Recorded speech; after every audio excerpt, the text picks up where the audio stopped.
सबसे पहले मैं मीडिया भाई को धन्यवाद कर देना चाहता हूँ। और मैं ये हमारा ये 2022 में 112 का स्थापना हुआ था, उस समय से लेके अभी तक ये 19वां केस है जो या तो किसी बीमारी के कारण या ड्यूटी के आने जाने के क्रम में देहांत हो चुका है। इसके लिए हमने सरकार से बार बार गुहार लगाया है, एप्लीकेशन के माध्यम से भी दिया है, लेकिन सरकार के कान पर अभी तक जू नहीं रेंग रही है। हमने यही सब के कारण 32 दिन का आंदोलन किया था। पूरे बिहार के लोग 112 के चालक संघ पटना के ऐतिहासिक धरना स्थल गर्दनीबाग में 32 दिन का आंदोलन हुआ। बहुत सारे उसमें 6 सूत्री मांगे थी, जिसमें मात्र नाम मात्र का एक पेमेंट में नाम मात्र का बढ़ोतरी किया गया।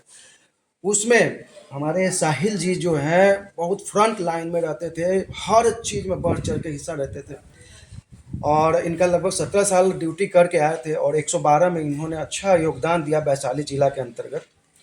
और अचानक इनका 11 दिसंबर को किसी कारणवश इनका देहांत हो चुका। और ये बहुत बड़ा दुख की घड़ी है किसी परिवार के लिए, किसी समाज के लिए। खास करके उनके परिवार के 2 छोटे छोटे से बच्चे हैं, उनके देखने वाला कौन है। ना तो हम लोग के लिए बिहार सरकार ने एक अनुबंध पे पूर्व सैनिकों को पूरे बिहार के अंदर 112 को चालक के पद पे रखा गया, अनुबंध के ऊपर रखा गया।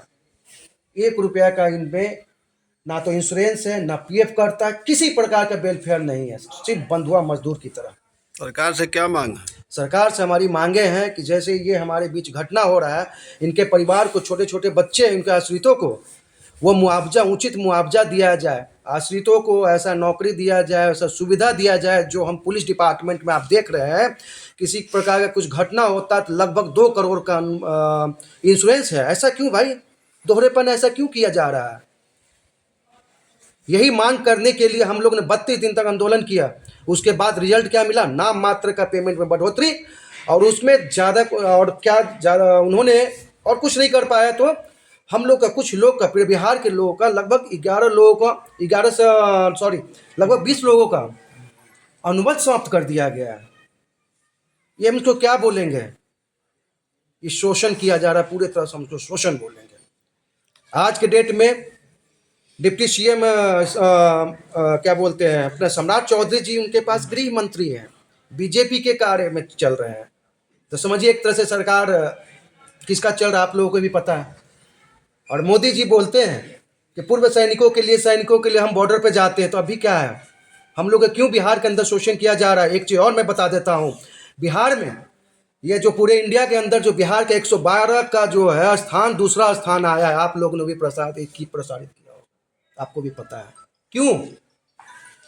क्योंकि इसमें पूरे बिहार में लगभग 5500 पूर्व सैनिक हैं चालक पद पे, जिन्होंने अपना अहम योगदान, अहम एज जो पूरे इंडिया के अंदर कोने कोने में अपना बॉर्डर पर निछावर किया है, अब आके अपना राज्य में करने का काम कर रहे हैं।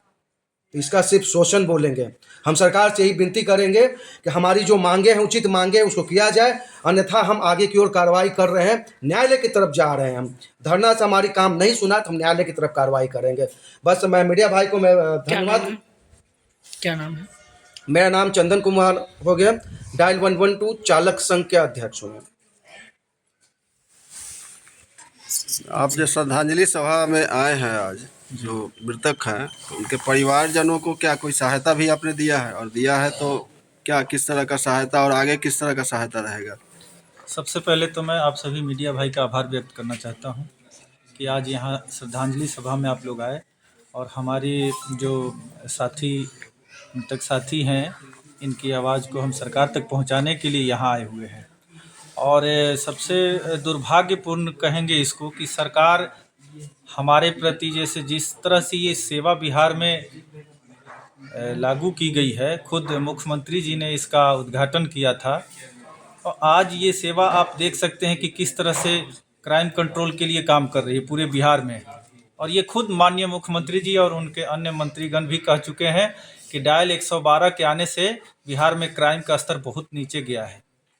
तो इस तरह से हम लोग एक जैसे पुरस्कार के भागी हैं, लेकिन सरकार ये जो दोहरा रवैया हमारे साथ अपना रही है कि संविदा कर्मियों का वेतन वृद्धि 35,500 कर दिया गया और हम अनुबंध पर हैं और हमारा वेतन जो हम आंदोलन किए जिसकी वजह से सिर्फ मात्र 30,000 रुपये किया गया है।